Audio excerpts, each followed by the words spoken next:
നമ്മളിവിടുന്ന് അയച്ചു കൊടുക്കുന്ന പൈസക്ക് അവിടെ ഒരു കാര്യം നടന്നെന്നറിയുമ്പോൾ ഒരു സന്തോഷ. ഞങ്ങള് പലരും മനസ്സ് നാട്ടിൽ വെച്ചിട്ട് ശരീരം മാത്രം ഇങ്ങോട്ട് കൊണ്ടുവരുള്ളൂ. എന്താ ജോലി, എത്രയാ ശമ്പളമൊന്നും ആരോട് പോലും പറഞ്ഞിട്ടില്ല.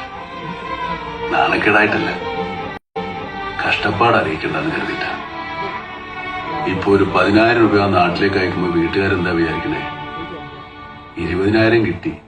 ഒരു തരത്തിലും എന്നെ ജീവിക്കാൻ സമ്മതിക്കില്ലെന്ന് ഉറപ്പിച്ച് തീരുമാനിച്ചിറങ്ങിയിരിക്കുകയാണല്ലേ. നമ്മളീ കണ്ണു കാണാത്ത ആൾക്കാരെന്താ വിളിക്കുക? കണ്ണോട്ടെ. അപ്പൊ ചെവിയാക്കാത്തരോ? ഓലമ്പക്ക് എന്ത് വിളിക്കാലോ? എന്താ ഓൾക്ക് ചെവിയേക്കൂല്ല. സെൻസ് ഉണ്ടാവണം, സെൻസിബിലിറ്റി ഉണ്ടാവണം, സെൻസിറ്റിവിറ്റി ഉണ്ടാവണം. Mind you, it is as simple as that.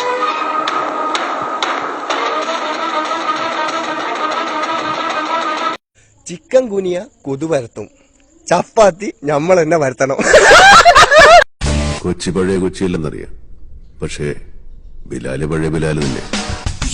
കഷ്ടപ്പെടാമേ ഏതും கிடைக்காது, കഷ്ടപ്പെടാമേ கிடைக்கிறது എന്നിക്കുമേ നിലക്കാതെ. ഒരു 4 ഓംലെറ്റ് ഉണ്ടാക്കാൻ പറ്റുമോ?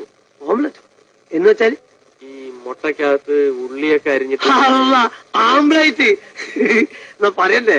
എന്താണ് തമാശയാക്കാണ്? അല്ല തമാശയാക്കാണ്, അങ്ങനെ ആക്കാൻ കേട്ടാ. நான் ஒரு தடவை சொன்னா 100 தடவை சொன்ன மாதிரி. ചന്തുവിനെ തോൽപ്പിക്കാൻ നിങ്ങൾക്കാവില്ല. ജീവിതത്തിൽ ചന്തുവിനെ തോൽപ്പിച്ചിട്ടുണ്ട് പലരും. ഇതെന്തും മറിമായും എനിക്ക് ഭ്രാന്തായി പോയതാണ്, അത് നാട്ടുകാർക്ക് മൊത്തം ഭ്രാന്തായ.